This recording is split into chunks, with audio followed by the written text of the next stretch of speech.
అది చేయబట్టే కదా వాళ్ళు గెలిచింది. ఇక్కడ కేసీఆర్ గెలిచాడు, అక్కడ జగన్ గెలిచాడు. లేకపోతే గెలిచేవాళ్ళు కాదు కదా వీళ్ళు. ముసుగు రాజకీయాలు చేసి ముసుగు వ్యవహారాలు చేశాడు వీళ్ళు గెలిచింది.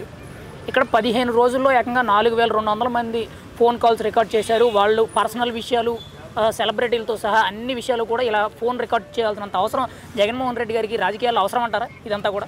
మరి అన్నీ చేస్తేనే కదయ్యా మరి నేను బెదిరించి ఓట్లు లాక్కుంటాము. కుదరదు కదా. పవన్ కళ్యాణ్ కూడా చేశారు కదా, పవన్ కళ్యాణ్ కూడా తిట్టారు కదా.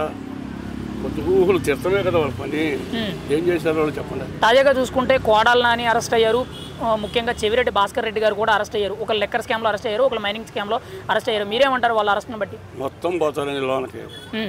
వాళ్ళు చేసింది అట్టా ఇట్ట కాదు.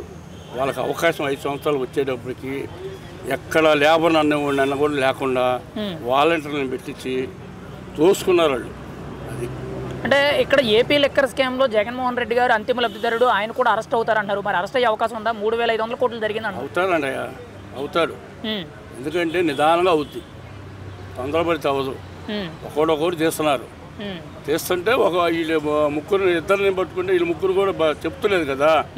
పోటింగ్ పడితే వస్తాయి మొత్తం బయట. అంటే ఇదంతా కూడా తప్పుడు స్కామ్, మా మీద ఆరోపణలు చేస్తున్నారని చెప్పి వైఎస్ఆర్సీపీ నాయకులు చెప్తున్నారు. మీరేమంటారు దాని గురించి?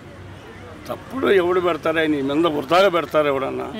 ఇప్పుడు నువ్వు అప్పుడు చేసినప్పుడు తప్పుడు పెట్టావు అందరి మీద. నువ్వు చేసింది అదేగా. రీసెంట్గా కూటమి ప్రభుత్వం జూన్ 12వ తారీఖున తల్లికి వందనం అనే పథకాన్ని, సంక్షేమ పథకాన్ని పిల్లల అకౌంట్లోకి రిలీజ్ చేసింది. అయితే ఇప్పుడు 15,000 ఇస్తానని చెప్పి 13,000 ఇచ్చి మిగిలిన 2,000 నారా లోకేష్ దుబ్బేశారు, ఆయన అకౌంట్లో వేసుకున్నారని చెప్పి ఆరోపిస్తున్నారు. మీరేమంటారు దాని గురించి? నారా లోకేష్కి అంత కర్మ పట్ల. అతను ముఖ్యమంత్రి కొడుకు. ఇసమంటే కక్కుచి పడేవాడైతే ఎప్పుడో వాళ్ళు సంపాదించుకునేవాళ్ళు. ఏంటి వీళ్ళలాగా మరి ఇతను 15,000 ఇస్తానని 2,000 కట్ చేశాడుగా. మరి ఆయన జేబులోకి వెళ్ళినాయా? ఈయన అంతేగా, ఈయన జేబులోకి వెళ్తాయా? ఎట్ట మాట్లాడతారండి? అన్ని కలెక్టర్కి పోతాయి డబ్బులు.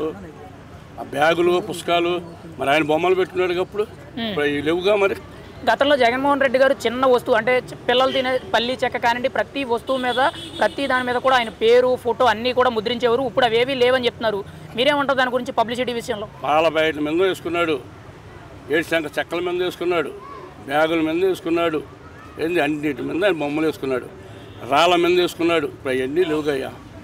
జగన్మోహన్ రెడ్డి గారి రాజకీయ విధానం ఎలా అనిపిస్తుంది? గత 5 ఏళ్ళు కూడా ఆయన ఎలా పరిపాలించారు? ఈ ఏడాదిలో ఆయన విధానం ఎలా ఉంది? అతను డబ్బు మనిషి అండి. ఏం చెప్పాలంటే డబ్బు మనిషి. అతనికి రాజకీయం పనికిరాదు. ఎందుకంటే ఉన్న డబ్బులను కాపాడుకోవటానికి ఈ అడ్డు పెట్టుకొని ఈ వ్యవహారాలు చేస్తున్నాడు అంతే. ఫైనల్గా జగన్మోహన్ రెడ్డి గారి యొక్క రాజకీయ వ్యవహార శైలి గురించే కానీ ఇప్పుడు కూటమి ప్రభుత్వ పరిపాలన గురించి మీరేం చెప్తారు? బాగానే ఉంది. ఇప్పుడు వరకు ప్రస్తుతానికి బాగోపోతే పోతుంది. ఏముంది అందులో? ఇప్పుడు ప్రస్తుతానికి బాగుంది, అన్ని సక్రమంగా చేస్తున్నారు. ఇంకా చూడాలి, మన సంవత్సరం అయ్యింది. అంటే జగన్మోహన్ రెడ్డి గారు ఏమీ చేస్తలేదు, పరిపాలన చేత కాలేదు, 1 ఇయర్లోనే ఫెయిల్ అయ్యారు అంటున్నారు కదా. చెప్తానికి ఏముందండి? మాటేగా, నోట్లోంచి మాటగా చెప్తానికి నేను చెప్తా. చెప్పగా సరిపోదు కదా, చేసి చూపెట్టాలిగా. మనం 5 సంవత్సరాలు చేసావు, 5 సంవత్సరాలు ఏం చేసావు? ఏం చేయలేదుగా. అది సంగతి. అంటే ఇప్పుడు ఎలక్షన్స్ వస్తే 40% ఓట్ బ్యాంక్ ఉంది, నేను మళ్ళీ సీఎం అవుతాను, మళ్ళీ పార్టీ రూలింగ్లోకి తీసుకొస్తాను అంటున్నారు. అది జరిగే పనేనా? అసలు వల్ల కాదండి. ఎందుకు ఆ మాటలు?